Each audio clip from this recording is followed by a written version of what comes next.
ఆయన పరారీలో ఉన్నాడా, ఇంట్లో ఉన్నాడా, ఎక్కడున్నాడు? అసలు నాకు అర్థం కాని విషయం ఏంటంటే 25 నోటీసులు ఇచ్చి రమ్మన్నట్టున్నారు.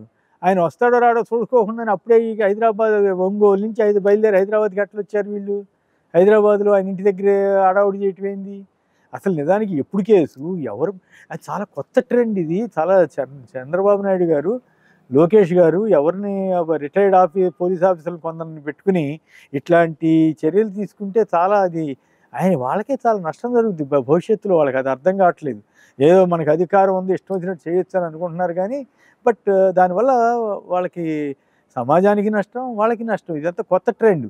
ఎవరు దారిపోయేవాళ్ళు ఎవరో కేసు పెడతారంట, వెంటనే పోలీసు వాళ్ళు బయలుదేరతారంట. అసలు వాస్తవం ఏంటి, వ్యవహారం ఏంటి అనేది చూడాలి కదా. రైట్. వర్మ గారు ఇది ఎప్పుడు కేసు అది? 3-4 ఏళ్ల క్రితం. నిజంగా వాళ్ళ మనోభావాలు ఎవరైనా దెబ్బతింటే అప్పుడే పెట్టాలి కదా. ఆ సందర్భంలో ఆయన తప్పు చేసుంటే చర్య తీసుకుంటే ఎవరం కాదనం. కానీ ఇన్నాళ్ళు ఆగి ఇప్పుడే సడన్గా ఎందుకు గుర్తుకొచ్చింది? చంద్రబాబు గారు ఇంకేముంది, మీ సోషల్ మీడియాని అణిచివేస్తాం, డ్యామ్ డూమ్ అని అన్నారు. అభ్యంతరకరమైన పోస్టులు పెట్టిన వాళ్ళని అణిచివేస్తే పర్వాలేదు. మరి ప్రభుత్వానికి వ్యతిరేకంగా విధానాలు అమలు చేయట్లేదు, హామీలు అమలు చేయట్లేదు అన్న వాళ్ళ మీద కేసులు పెడుతున్నారనేది ఎక్కువ మంది చెబుతున్నటువంటి అభిప్రాయం. నిజమే. రైట్. ఎవరైనా అసభ్య పోస్టింగ్లు పెట్టారనుకోండి, మరి తెలుగుదేశం వాళ్ళు పెడితే ఎందుకు చేయట్లేదు? అంబటి రాంబాబు గారు పోలీసులు స్టేషన్కి వెళ్ళి కంప్లైంట్ చేశారు, స్వయంగా ఎస్పీకి వెళ్ళి ఇచ్చొచ్చారు, డీజీపీకి ఇచ్చొచ్చారు. వీళ్ళందరూ కలిసి ఎందుకు చేయట్లేదు అంటే నిష్పక్షపాతంగా లేరు. కేవలం వైసీపీ సోషల్ మీడియా వాళ్ళని ఈ పేరుతోటి వేధిస్తున్నారు. ఆ ఇంటూరు రవికిరణ్ అన్న ఆయన్ని ఇంత దారుణం అండి. ఇన్ని కేసులు పెట్టారు, ఎన్ని పోలీస్ స్టేషన్లు తిప్పుతారు, రాష్ట్రం అంతా తిప్పుతారా అని మానవత్వం ఉండాలి కదా. తప్పు చేశాడు, ఓకే అనుకుందాం. తప్పు చేస్తే ఒక కేసు పెట్టు, చట్ట ప్రకారం ఏం చేయాలో అది చెయ్యి, రిమాండ్ పంపించండి, అతను బెయిల్ తెచ్చుకుంటాడో ఏం తెచ్చుకుంటాడో అది వేరే విషయం. అది కాకుండా ఇక్కడి నుంచి అక్కడికి, అక్కడి నుంచి ఇక్కడికి, అటు అర్ధరేత్రిగాడు అపరేత్రిగాడు తిప్పటం, ఇది ఎమర్జెన్సీలో కూడా ఇంత ఘోరంగా చేయలేదేమో అని నాకు అనిపిస్తూ ఉంటుంది. ఇట్లాంటివి ఎమర్జెన్సీలో తీసుకెళ్లారు, జైల్లో పెట్టారు, గొప్ప గొప్ప వాళ్ళందరినీ పెట్టారు. వాజ్పేయి లాంటి వాళ్ళు కూడా ఆ రోజుల్లో జైల్లో ఉన్నారు, వెంకయ్యనాయుడు గారు వీళ్ళంతా కూడా. మరి అప్పుడు కూడా పోలీసులు ఇట్లాగే తిప్పితే ఎంత ఘోరంగా ఉండేది పరిస్థితి.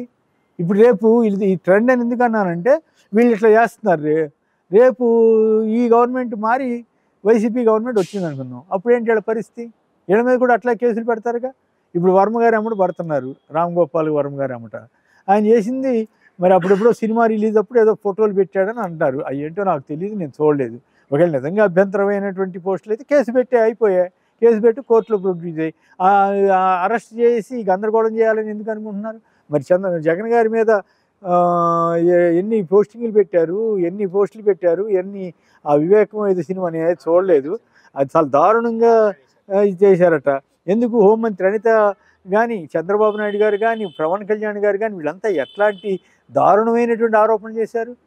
మరి అప్పుడు జగన్ గారు వీళ్ళందరి మీద కక్ష కట్టుంటే మరి ఎప్పుడో వీళ్ళందరినీ కేసులు బుక్ చేసి ఉండేవాళ్ళు కదా. మరి ఎందుకు కేసు ఆయన వదిలేసేట్టు ఇప్పుడు ఆయన తెలివి తక్కువతనమా?